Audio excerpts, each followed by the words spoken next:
All right. Um, Ladies and gentlemen, I want to say good afternoon to everyone globally. How are you doing, everyone? My name is Femifoluwa LADEHL, and today we're launching a new YouTube channel talking about the prospects of Nigeria, entrepreneurship, businesses, ideas and skills, different things that can help the Nigerian youth to be well engaged and to go places and to be free of the shackles of political shenanigans and focus on national productivity. Today we're going to start the channel. We're going to call it Spontaneity with Femifoluwa LADEHL. And as the channel grows, we are welcome to all kinds of inputs, ideas, and so on. But today, I want us to talk a little bit about starting a business, because the 7 points or thereabouts, entrepreneurship is one of the major things that can really lift millions of Nigerians out of poverty. Understanding the skill to turn a craft into a business. That is the definition of entrepreneurship. You've got a skill, you need to turn it into a business that can employ you and employ several others. That is entrepreneurship. So basically there are 7 things that you look at in starting a business. The first thing you look at is getting an idea. Yes. Ideas are millions. They're 2 per penny. They're a dime a dozen. So basically, as plentiful as ideas are, a lot of people fall into what is called decision paralysis. They do not really know which idea to choose or which idea to embrace. So they are confused a lot of times.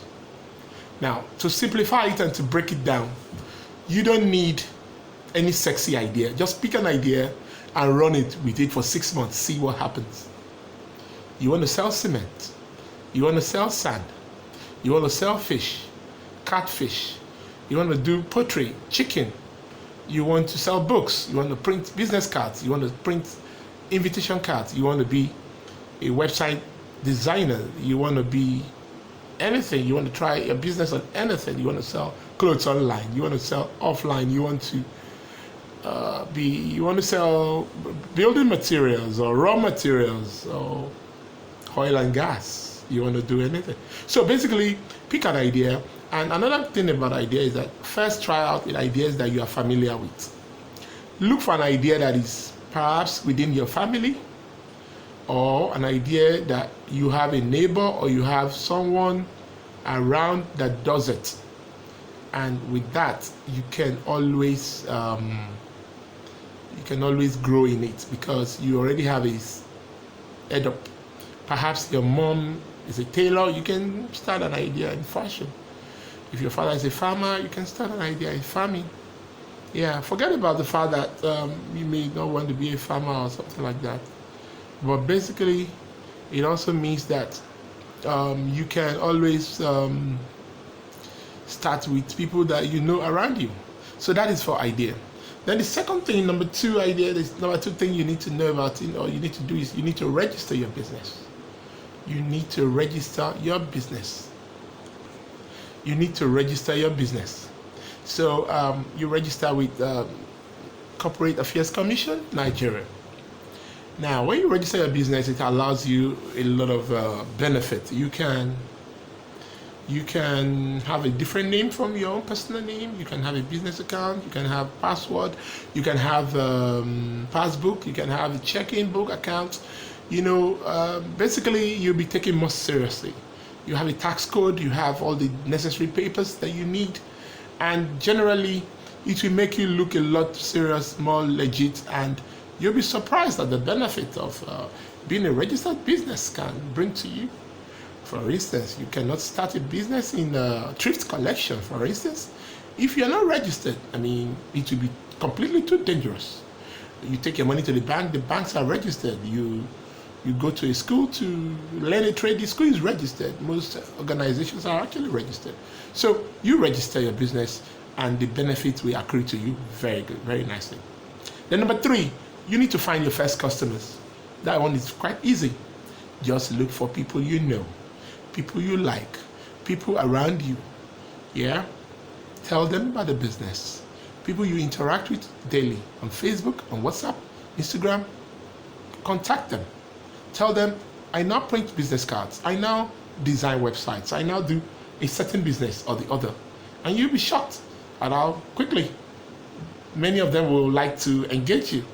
And you see that your business will pick up from there. Number 4, promote your business on social media or on any platform possible. The social media platform world now is now quite optimized. With 500 naira, you can reach out to about 2,000 people every week. Yeah, it's as cheap as that. All you need to know is to know how to set the whole system up. If you can't set it up yourself, you can get people to help you set it up. And you'll be surprised at the ease at which they will set it up. Just make sure your budget is just 1,000 naira per week to start and see what happens from there on henceforth. So you can use Google Play, Google AdWords, Google advertisements, Facebook advertisements, and you can also advertise on YouTube as well, and everything goes up. Then number 5, you need to standardize what you're doing. That means after you've gotten your few customers, write out everything you do, document it, so that when you have a new customer or your new staff, the staff can follow up a documented process or procedure. I mean, of course, you can be there to train the new staff if your business grows that way, or if it requires that kind of growth. But eventually, you need somebody else to grow your customers. You need somebody else to help you push your customer forward, your staff forward. Everything is documented. The way you want the business to flourish, the way you want it operated is already documented. That is standardizing it. Then number 6, scale up. Now, scale up means once you now begin to succeed, what you need to do next is to now begin to see how you can create what is called society employment value chain. Your business has 5 people employed. Think of what you need to do to increase your output grossly, increase the number of staff you need more, so that more people can be employed, and you can still even make much profit in terms of percentage inputs, and you can become a real force. Perhaps you need investors, then you need bankers to borrow your money. You need to do everything that is possible to ensure that your business can now grow from there. Now, let me just say this before we go to the last one, which is number 7. A lot of people are doing business at home. They are doing things at home actually, on their own, on their phone, on their laptop. That's not business. That's it's a kind of business, but basically it's a knowledge exchange, leverage stuff. It's very close to speculations, really. Now, I'm not saying it cannot be profitable for you, but the value you're bringing to the society is very limited. So a kind of business like that, you're a cryptocurrency trader, you're a forex trader, you're a stock trader, you're doing some things at home on your laptop. What you need to do is to now create a system where you can begin to train people. You can begin to pass the knowledge and the information to others, so that more people can benefit from your skill. And by so doing, you are building a team of people who can carry your knowledge to the world. And that is when you are going to be truly making the kind of impact that is really critical. Finally, giving back. When you've gotten to a point where you have scaled up, you have standardized your business, you have an idea, you've registered your business, you've found your first customers, you're promoting yourself, you've standardized the business, you've scaled up the business, then you need to create an arm to give back to the society. Now, you have a limit you have a limit to the number of people you can actually employ directly. There will be a limit because for technical